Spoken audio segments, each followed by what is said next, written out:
Guys, welcome back to my channel. If this is your first time here, welcome, and if you're an old subscriber, thank you for coming back.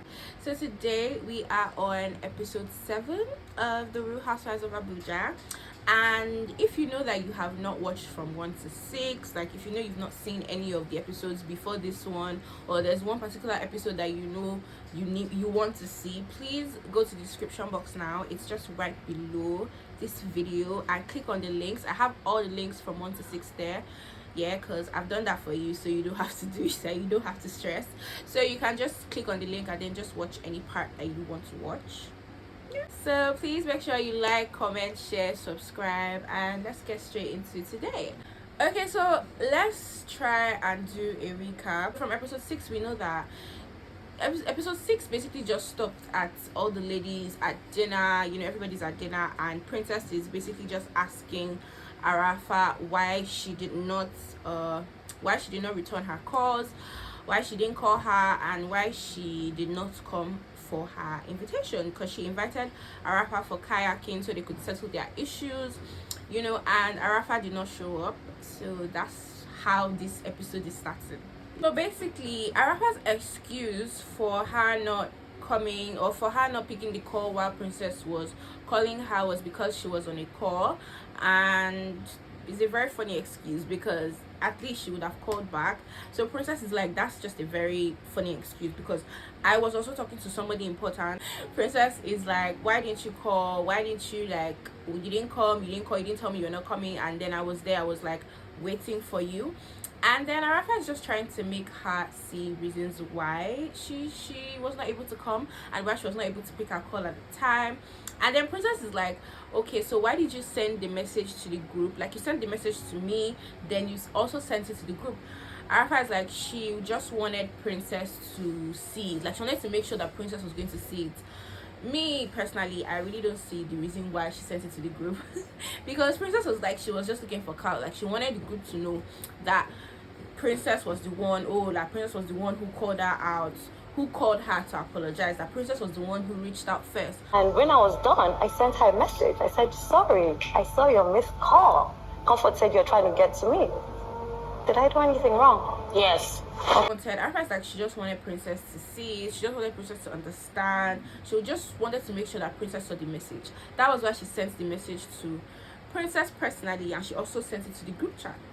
So then, moving on, everybody is still at the table, and they haven't even really started their whole dinner, because Princess and Arafa are still going back and forth at each other. Ojo Pasharela then decides to chime in. She's like, oh, I feel like you guys should just reconcile. Like, it's okay, we should just reconcile, it's fine. Let's move on from this. But then Princess is like, she doesn't owe Arafa any apology. Makes no sense to me. How can we resolve? Like, I don't really know what happened between you guys. I'm not really. No, I'm not even. Okay, so whatever happened. I don't know, right? I'm even so I can't say who is wrong, who is not right. Comfort then says that both of them are like somehow alike. So, it might be hard for one person to come first and everything, but I feel personally that Princess did a good job calling Arafa out. She first apologized to Comfort. We saw that in episode 6, and then now she's trying to apologize to Arafa. And it's not by force to accept somebody's apology, but at least you people should be able to come to a mutual ground of understanding. It's not by force to reconcile. Yeah, you can forgive. It's not by force to have that person with you and for you guys to talk every day, but at least they should be able to move on from this space. So then, moving on, Princess then decides to be the bigger person. I think we've just been seeing Princess is like the bigger person. She's the biggest person here, because she has been the one coming out to apologize, and both of them were wrong. Yeah, okay, it was Arafa's house, but still both of them were wrong.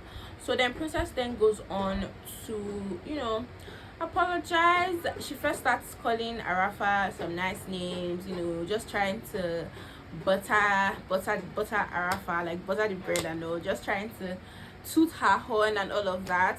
And then she's just basically like first calling her sweet names and everything, and then eventually she apologizes. So then Princess is like, oh, she has always liked Arafa. She has said she has always liked Arafa. She knew Arafa from the streets, all of that. She apologizes.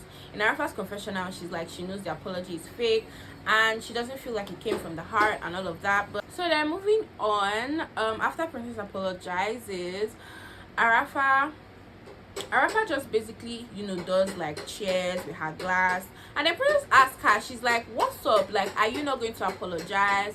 And she does not apologize. She's just like she feels like she does not owe Princess any apology. That's what Arafa said, and all of us have heard now. Like, they've apologized to you, they've told you sorry, but you still feel like you don't owe the other person an apology when you were also shouting at the person, you were also having issues with the person. So I do not understand, honestly. So then moving on, it's now time for the whole reason why they are there. So some people come in with this Igbo attire, they're dancing, they're chanting. Basically, apparently the reason why Princess called everybody to come for this dinner is because she wanted to give everybody invitations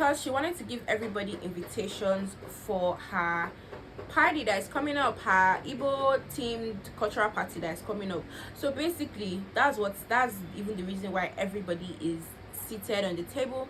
So the lady comes in, there's a lady that comes in, then there are also people drumming, singing, dancing, chanting in Igbo and all of that. As we know, Princess really has said this is going to be like a very big event, grand style. In episode 6, we saw when her and her mom went to go and when they went for food tasting, and then they also spoke about a masquerade that is going to be present, and everything that we're seeing now is just leading to the actual big cultural day. Bella, Asa Tutu. Hi, honey. Asa Arafa. So moving on, then when the lady dances, they do the Igbo chants, then the lady then calls out everybody's name. She's like, "We're inviting you." It's very, very, very formal. This is very formal. She's like, "We're inviting you." She calls out everybody's name one by one, that she's inviting them, that Princess is inviting them for her big day.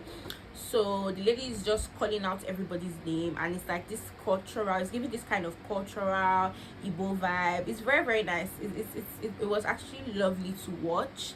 It was like just bringing a lot of culture into the show. So then after the lady is like, "Oh, we're inviting you to so and so, everything," then they bring out baskets for each of the ladies, which is their invitation. So the invitation is the basket. So basically this dinner was just an invitation to the main event. I can't wait for this event because Princess has put a lot into it, as we have been seeing. So everybody has their baskets, and Princess is like hyping the baskets up. She's very, in her confessional, she's very happy about whatever it is that she kept inside the basket.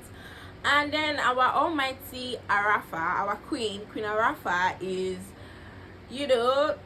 really bad mouthing everything that is inside the basket. She's like, everything looks weird. She's like, the prints they use are not even Nigerian, they're Ghanaian prints. She just has a lot of bad things to say about everything that was inside the invitation basket. Am I mistaken, or is this Ghanaian? Kinte, fan. Okay. The fruits, listen, this is heritage over here. Oh, the beach really hates me. Everyone knows. So then they put fruits. Some of the things that were inside the basket were the hand fan, and the hand fan was like in, cultural prints, and then there were fruits inside the baskets also. And in Arafa's confessional, she's like, "I think this bitch hates me because everybody knows I'm allergic to pineapples. I don't like pineapples." And there was actually a pineapple in Arafa's basket. So yeah, so in her confessional, she's bringing out everything from the basket, and she's just trashing it, bad mouthing it, literally just talking bad about it. So after the whole dinner, then actually basically the main point of the dinner was just to invite them to the main event. So then moving on to the main event, it's now the day of the cultural event. The venue is really, really nice. It's really speaking culture. It's really pretty. They have all the African prints, palm wine and everything, palm kernel. It's really, really, really nice, and it's really nice because I feel like this actually allows other people watching to see Nigeria's culture.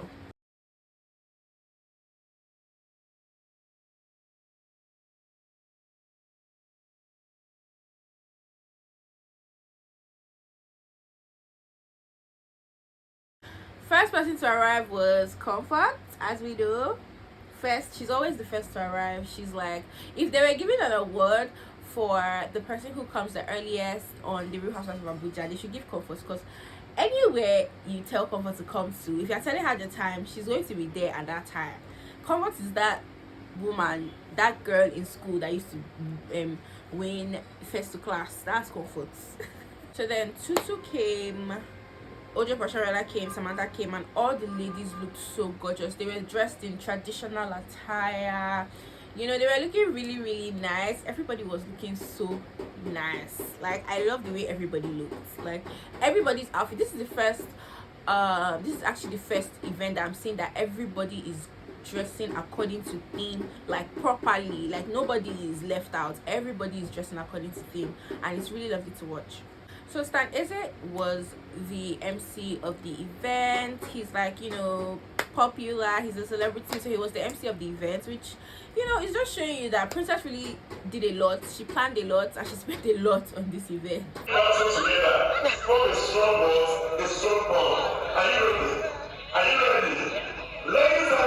So the first things first, the way the event started was by the breaking of kola nut. So they first broke kola nuts. That's the first thing that they did. These came out for a dancing competition, and they're actually representing different tribes. Mother was representing the Igbo tribe. Stan Eze goes around to like ask all the ladies, like, what tribe are you representing? Samantha says she's representing the Igbo tribe.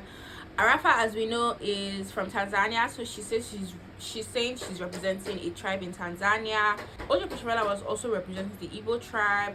Tutu Pai was representing Hausa, and Comfort was also representing Hausa. So they did the dancing competition. You know, they danced, all the ladies danced. Then they asked who was the best, like who won the dance competition, and it was the Igbo ladies that won, which was Ojo Pasharela and Samantha. They won the dance competition. Yeah.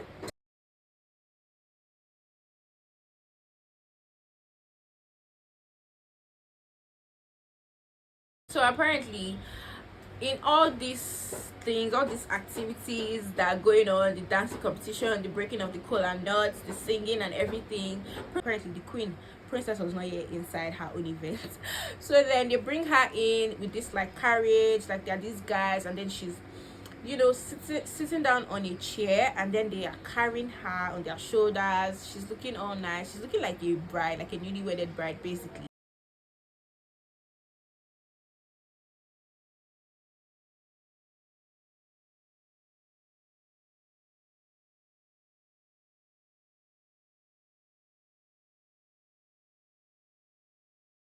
They're like six, I think they were like roughly 6 or 8 men carrying Princess, and then she comes in, she comes down, and then she starts dancing, and you know, she's dancing the Igbo, you know, the way the Igbo people dance, and then she's looking really, really nice as she's doing it. So yeah, so Princess dances, you know, she's doing that Igbo dance, she's going around to meet everybody, and she's just, you know, basically like welcoming everybody to the event with this her dance. And then it's now time for the masquerades to come in. As we have seen from episode 6, these masquerades are really, really important to the Igbo people and to the Igbo culture, and they take it really, really seriously.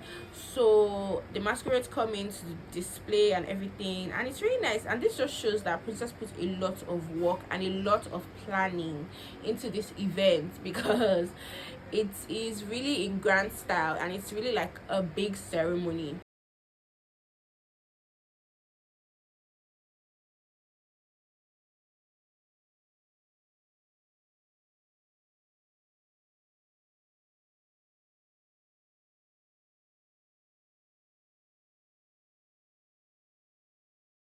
So then moving on, it's time for them to eat. From episode 6, we have seen that Princess and her mom went to do food tasting at 2 different places. They went to a place for local dishes and a place for continental dishes.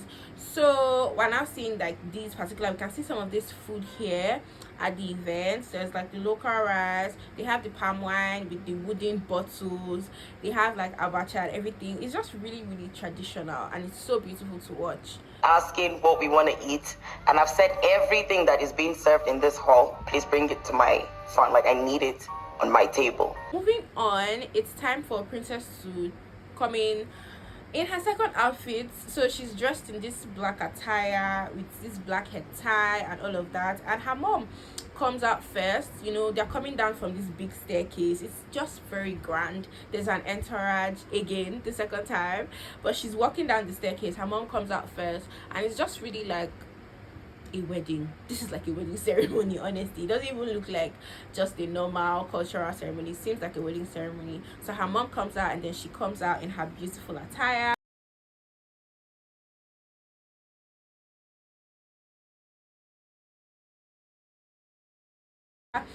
And then it's time for the ladies to dance. The ladies come out, they show us their dance moves. Everybody's dancing. All the ladies, Tutu Pie, Arafa, Comfort, everybody's on the dance floor dancing with Princess. And then after that, it's time for the Atilogu dancers to come out. The Atilogu dancers come out, and then they display. And then, you know, if you are familiar with the Atilogu dancers, they do this thing where one person will climb on top of one person, and then another person will climb on top of the other one, and they just, you know, they do their thing.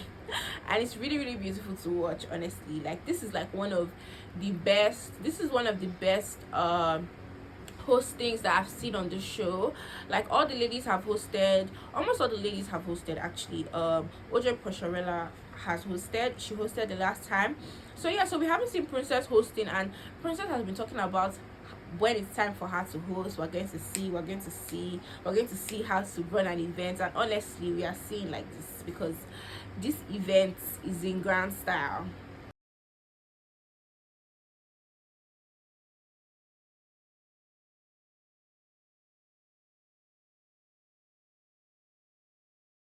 So that's how the event ended. There was a lot of food, drinks, a lot of enjoyment, and they just basically just ended the event like that. So yeah, moving on. So the next thing that we're about to watch now is OJ Pasharella going to meet Tutu Pie for them to talk about her album launch.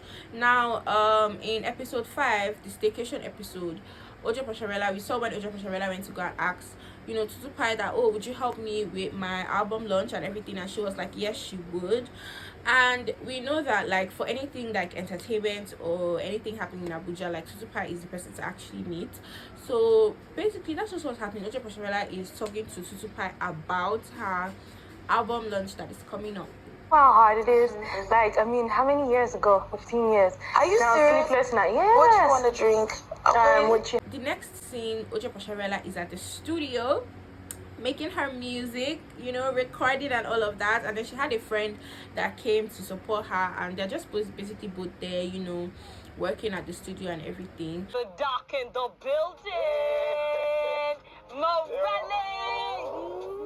I'm meeting up with my producer stroke songwriter, stroke lifelong. And then after that, they show us the next scene, which is the sip and paint scene.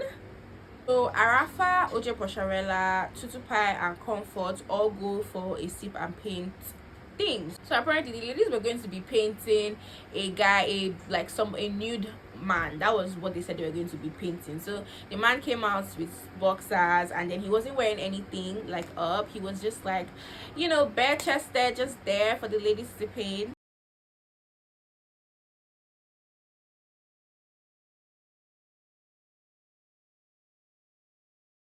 And then the guy was really, you know, he really had, you know, the biceps, the triceps, he had the chest, everything. Like, he looked like he used to work out. So it was really eye candy for the ladies. So apparently the guy actually later, you know, removed everything. He later, because they said they were going to be painting a nude man, so he came out with his boxers and no shirt on, but later on he like removed even the boxers. But they didn't show us that, obviously. So they just showed him, you know, removing it. And honestly, these ladies, they are really, you know, they are really living that life. They are really living that life. And then Comfort is asking the ladies, you know, some personal questions. She's like, in the next 1 year, what would you have liked to achieve? And then Tutu then goes on to say that she would be in her husband's house. You know, and then everybody's like, oh, that's cute, like, the next 1 year, like, you would want to be in your husband's house, because we all know that Tutu is single and she doesn't have a man yet, but she is dating and she is looking to date and all of that. OJ Pasharella said she for herself would like to have kids, yeah, in the next 1 year. And Arafa and Comfort were looking at her shows. Comfort was like, oh, so you like kids? And she was like, yeah, that she likes kids. Then for Comfort said she would like to release one of her books. Apparently Comfort reads a lot. Like I've said this before, Comfort reads a lot, and that's one of the reasons why I was really drawn to Comfort, because I love reading books. So Comfort is like, in the next 1 year she would have liked to achieved, she would have liked to finish writing one of her books. She said she's currently writing like 5 books, and she would like to have put it out basically. And then Arafa then goes on to say that since COVID happened, she hasn't really been planning ahead. And I think that really, like, COVID really hit a lot of people, because even me, I used to plan ahead very well, but then so Arafa is like, since COVID happened, she hasn't been planning ahead, and anything that happens in the next 1 year, she's gonna take it. She's going to take anything as it comes. And I really like that. I really like that, because sometimes it's not every time you just plan. So then moving on, it was time to like show what they drew of the nude man, the man that was standing there, and then everybody's drawing was honestly, I don't know, like, not everybody knows how to draw, not everybody knows how to draw. Let's not blame them. Okay, your butt. Can I go next? This, by the way, is the oil on your body, the glitters. Okay. You drew a woman to start with. How can you say it's a woman? Yeah, you know. No. Come on, scarecrow. No. So then they showed their drawings. Comfort's drawing was just hilarious. Like, it was a joke. Like, it was very funny. Tutupa's zone was really funny too. Oja Pasharela's zone was a little bit okay. Currently, I think Arafa draws, because Arafa's drawing was top notch. It was really nice. I really liked Arafa's drawing. I'm still on it. Then the next scene is Samantha. Samantha is at her office. She's trying to create a particular outfit or something. We all know that Samantha is a fashion designer. She has a very big fashion house in Abuja, and I like that they showed this side of her, just being in the office and getting things done. Yeah. Give me these children's exactly this. The zip and the ostrich. So moving on to the next scene, Arafa and Tutupai then meet up to just talk, catch up, chit chat and everything. So they're at this really nice place and they're just having a discussion. There was a little heated up. I don't think Arafa and Tutupai really had like one-on-one drama, but we know that Arafa is Comfort's friend and Tutupai is Princess friend. So there was a little just heat. There was a little heat. So they then meet up to discuss and talk about it. And this is where you come in, because Princess is like, and you were not really helping matters. You that knows me from before, like, instead of just being like, no, but this is actually Tutu, you guys. Pai then goes on to tell Arafa that she really wanted to like Comfort, and she really liked Comfort from the beginning, but now she doesn't really like her again. Arafa then asks her, oh, so you don't like her anymore? She's like, no, that Comfort is a bitter woman. That's the phrase she uses, that Comfort is a bitter woman. So then Tutupai tells Arafa that no, she's a bitter woman and everything. So Arafa then goes on to say something that shocks me. She's like, Comfort is not her friend. And then Tutupai is looking, I'm like, what's going on? Even me, I'm like, what are you saying? Like, how is Comfort not your friend? And she's like, yeah, that it's because of the whole show and everything, and because when they go out, Comfort is probably the only one that she can just talk to, or the one that she knows that she's close to. Arafa then goes on to say that if there was going to be an outing, like if she was going out on her own, she would call Tutu first before Comfort. And that's just like shocking. That's shocking. Tutu is shocked. Even me, I'm shocked. Everybody's shocked. Like, how would you say that Comfort is not your friend? Like, you guys have been like together since episode 1. You people have been like, you guys, there was a time people were called the green girls of the show. So I don't even understand. Like, I don't know why Arafa is saying that Comfort is not her friend. Comfort is not my friend. You people think she's my friend. She is not my friend. It's just because we're in this space, like, we are vibing more because she's the one I know. If I was to go out now, I would never call Comfort. And but then she also goes on to say that even though Comfort is not her friend, that she feels like Comfort is not a bad person. And then Tutupai then goes on to say that Comfort is a bitter woman and this date and that. And I feel like Comfort and Tutupai need to like sit down, have a discussion and talk about their beef, because it's really, really getting long. It's getting tiring, and it's only one-sided, because it's just Tutu that is having these issues, or that is talking, or that is always Tutu is just really having an issue with Comfort. She says that she feels like Comfort sees her like as a mental patient or someone that is sick in the head. Arafa then goes on to tell her that, like, are you sure you're not projecting or like exaggerating or something? And she's like, no, she's not.